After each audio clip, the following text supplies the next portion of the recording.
Good day, ladies, and welcome to week 1 of Real Talk. Today we are going to discuss negative connotation. So for a lot of people, they don't really understand the power that negativity holds within ourselves, within our lives, within our homes, within our work environment. Negative power is always stronger than positive energy, always.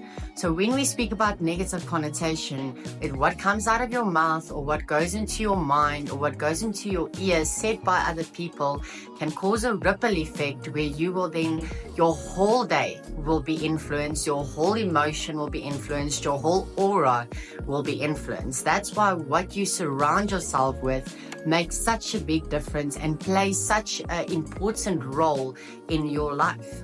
If you are a manager at work and you speak down to your staff or you degrade your staff, for instance, let's say when staff had to do a task and it isn't done yet, when you walk up to them and you immediately come with a negative energy towards them, they're already protecting and fighting back before the conversation even started. Yes, there's pressure in work environments, but there's different ways to approach it. When you get home and your kids haven't done their homework finished or they didn't clean their rooms, I'm just using very clinical, plain examples right now. It plays a very big role because you as the woman walking into the house, your kids and your husband can immediately feel your energy. So if I can use an example for negative connotation, when you say that woman is skinny, it's a negative connotation. When you say that woman is thin, there's not really a connotation, it's more a gray area. But if you say that woman is slender, it's a positive connotation. So choosing your words, what you say, when you say it, how you say it, plays a very big role in communication within your personal life and your professional life. When we get upset and we get angry and we're frustrated with the situation, the first thing we do is we react. But afterwards, we regret how we reacted because we never solved anything. So have you ever thought about just calming your mind down, calming your mind down when something happens and thinking it through? And then thinking, okay, these are the scenarios, these are the circumstances, and these are my options on how to handle this, whether it's in your personal life or in your professional life. But we as women hold a lot of power, especially at home. So if we've had a really hard day at work, your way of coming home, whether your family had a good day, because of us, our family's day will end bad because we bring that negative energy into our home, into the field. So we are the heart of the home. So we need to ensure that our energy is positive, even though it feels exceptionally hard to keep it. That's our responsibility. That is who we are.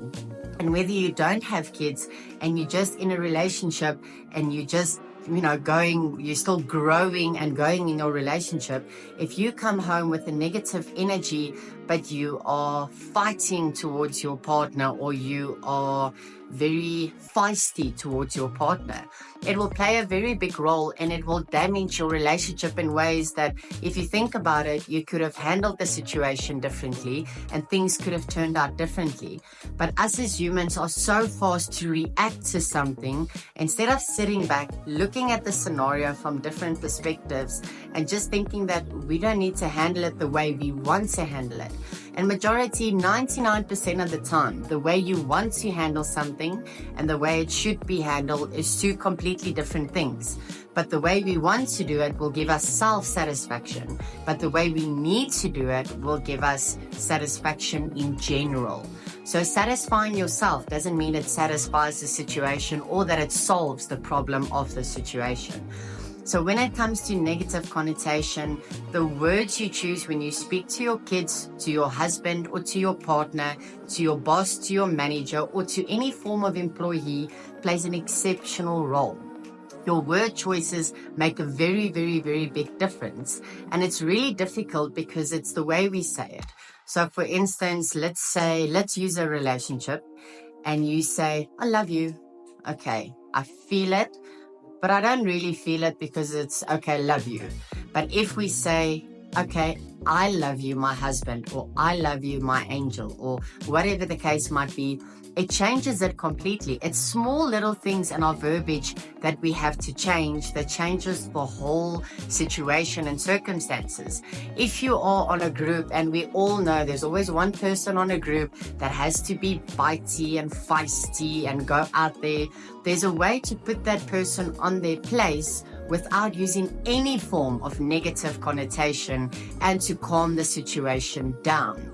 So remember, when you're on a situation, being negative towards it or being the bigger person by being more negative and more furious and more upset is not the solution. Being the bigger person means you need to do the one thing that no one else wants to do, but you need to do it to be able to calm the situation down. And in our homes, us as the women are the only ones that can calm any situation down, whether it's between ourselves and our partner, or between our partner and the kids, or between everyone. We are the only one that can diffuse the situation, because we are the heart of the homes. So at the end of the day today, I want you to think about your verbiage. What do you use when you speak to people? What do you say? How do you say it? What is your body language when you speak to people? Because sometimes something will happen and we'll say, but I just said something. You know, whatever the case is, whatever you might have said. But it's not just what you said, it's how you said it and the words you use. But then people will say, oh no, but that's just a soft person. It's not a soft person. Some things are really harshful and we don't understand other people's circumstances and situations. Therefore, we hurt them. It wasn't our intention, but you still do because of the words you chose to use. So ladies, think about your verbiage, think about your whole aura, and what do you bring into your work environment? What do you bring into your home? What do you bring into an environment that you go into? Is it positive?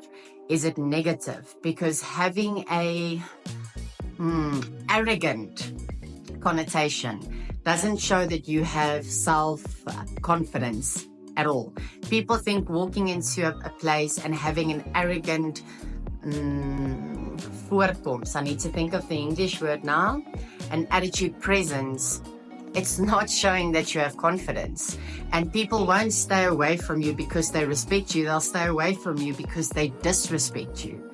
So how you carry yourself, what you say, and how you treat others shows your self-respect, your self-confidence, and your self-preservation. So at the end of the day, you need to think about what is it that you want in your life.